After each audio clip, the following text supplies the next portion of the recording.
Yung sa nakita ng resibo, yung sa driver, so meaning to say, hindi po siya from dealer, from importer direct na sa Then, tatlo po yan eh. From importer to dealer na, di ba, pag in-import mo sa sasakyan, dadalhin dun sa dealer, sales invoice nila yun. Iba pa yung sales invoice ng dealer to the buyer. Pero yung sa kanila, walang na-present na sales invoice dealer to the buyer. Ang sales invoice na pinakita sa amin, actually hindi pa nga physical eh, nasa telepono, kaya kanyang pabansin nyo malabo eh. From the importer to the distributor or to the dealer. So sir, there's no other papers na pinakita. Ito lang talaga. Yan lang ang pinakita. At saka kaya po ako nagtataka kasi hindi ko siya dapat nasa kalye. Hindi po. Thank you. Ano question? Bago kami muna ako natin ng mga e-drive at e-bike. Okay, boss. Yung information natin, yung for today, hindi ko pa nakakukuha, pero last Friday, nagsimula tayo ng 114. Tapos, yung Saturday, 70 plus. Tapos, Sunday, bumaba na sa 45. Nung Monday, hindi ko pa nakuha yung ano, nabigay ko yung Monday. Pero marami, alam niyo, pinagandahan na napansin ko doon sa mga kababayan natin. Yung mga ibang e-bike na wala silang driver's license, natitikan dahil may mga ID sila, tumubos sila dito sa So talagang, makita niyo may mga kababayan din naman tayo sa gusto nila maayos.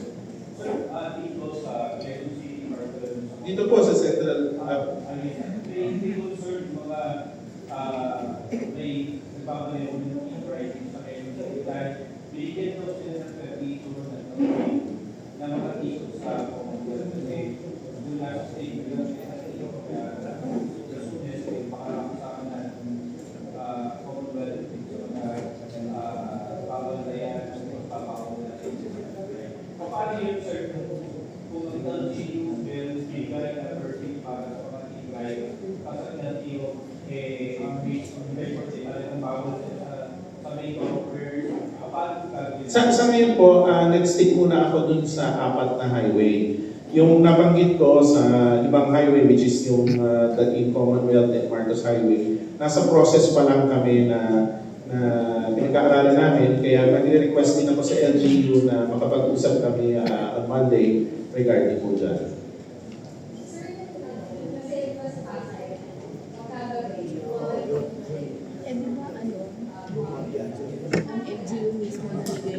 Ma'am, sabi ko nga sa kanila, hihingi ako ng tulong sa MMDA.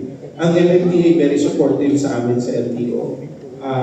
Si Chairman Apes, will ask help from them na ma-operate po ito na mas malawakan ng mga kasi sa amin sa LTO po, konti lang ang tao namin, pero puspusan pa rin naman, masipag naman yung mga enforcers namin na makapag-uwi.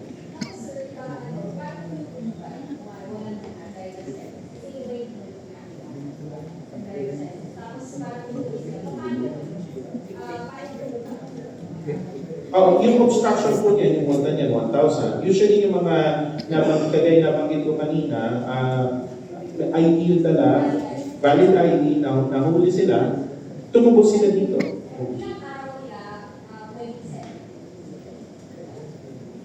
days. Hindi naman, kasi hindi pa naman may impound, kasi may ano po yun, maraming iba sabihin, ID ko lang naman o identification ko lang naman nakuha nila, okay lang. Pero pag once na kumuha mo sila ng driver's license, lalabas po yun.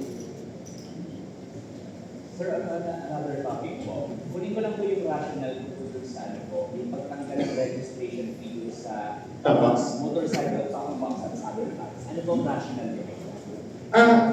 Kasi po sir, nagmumotor din po ako. No? Nakita ko, na-found out ko na meron palang mga unnecessary expenses na kinakarga sa mga kababayan natin. So, nag-present po ako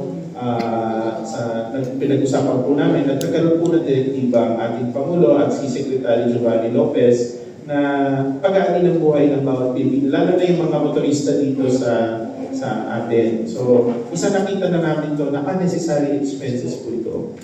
So, kasi importante po yung top box eh. Lagayan po ng gamit, may binili po kayo, lagay nyo doon, helmet. Pero bakit natin i-charge na every year po yan, ha? Oo. So, hindi po, thank you, sir. Okay. Wala na pong questions. Ito wala na po. This concludes our press conference. Thank you for